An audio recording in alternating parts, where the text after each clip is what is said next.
ভারতের দীর্ঘমেয়াদী পরিকল্পনা। যদি হাসিনা না আসতে পারে তাহলে ভারতের বিকল্প কি? ভারত ওই বিষাক্ত নাগিনী হাসিনার বিষাক্ত নাগিনী কন্যা সাইমা ওয়াজেদ পুতুলকে রয়ের অধীনে রেখে প্রশিক্ষণ দিচ্ছে।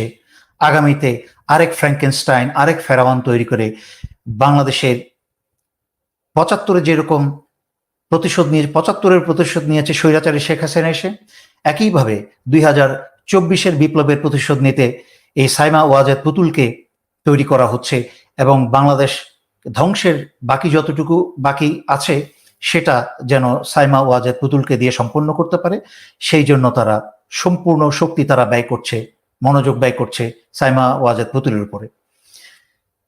সাইমা ওয়াজেদ পুতুলকে এই স্বৈরাচারী শেখ হাসিনা ক্ষমতায় থাকা অবস্থায় দুর্নীতির মাধ্যমে বিশ্ব স্বাস্থ্য সংস্থার সাউথ ইস্ট এশিয়ার ডিরেক্টর হিসেবে তাকে নিয়োগ দিয়ে যায়।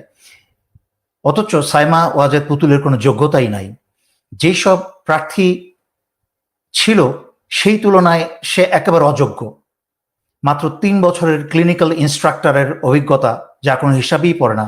আর তার বিপরীতে যারা ক্যান্ডিডেট ছিল তারা বহু বছর অভিজ্ঞ এবং অনেক উচ্চশিক্ষিত।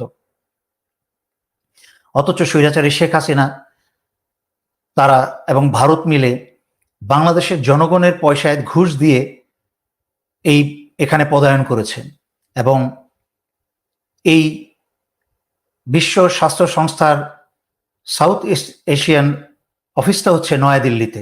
তার মানে বুঝতেই পারেন একেবারে ভারতের কোলে নিয়ে এখন এই পুতুলকে প্রশিক্ষণ দেওয়া হচ্ছে রয়ের অধীনে। তাই আমরা শুরুতেই ভারতের বিষ দাঁত ভেঙে দিব। আমাদেরকে প্রোঅ্যাক্টিভ হতে হবে।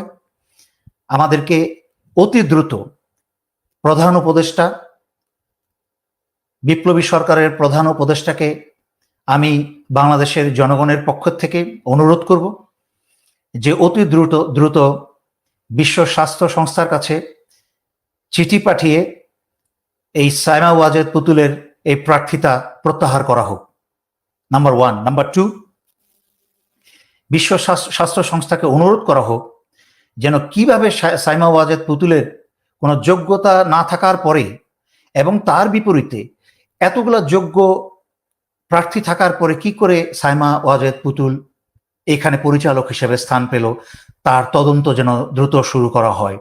তাহলেই আন্তর্জাতিকভাবে স্বৈরাচারী শেখ হাসিনা এবং সাইমা ওয়াজেদ পুতুলের দুর্নীতি প্রমাণিত হয়ে যাবে আরো একটা। এবং বাংলাদেশে সাইমা ওয়াজেদ পুতুলের যে বিশ্ব ব্যাংকের দুর্নীতিতে জড়িত এবং পদ্মা সেতুর দুর্নীতির সাথে জড়িত সেই মামলা আবার চালু করা হোক এবং এই বিপ্লবী সরকারের অধীনে তদন্ত বোর্ড তৈরি করে সেই তদন্ত শুরু হোক। আর নয়তো বাংলাদেশের জন্য কঠিন সময় অপেক্ষা করছে ভবিষ্যতে, সেই সুযোগ আর দেওয়া যাবে না। আমরা পরবর্তী প্রজন্মকে আর ভুগতে দেব না।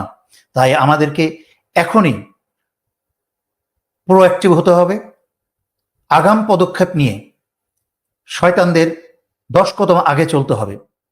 তাই বিপ্লবী ছাত্রদেরকে বলছি, তোমরা বিপ্লবী সরকারকে প্রতিনিয়ত চাপ দিয়ে অত্যন্ত দ্রুত এই ব্যবস্থাগুলা নিতে সাহায্য করো।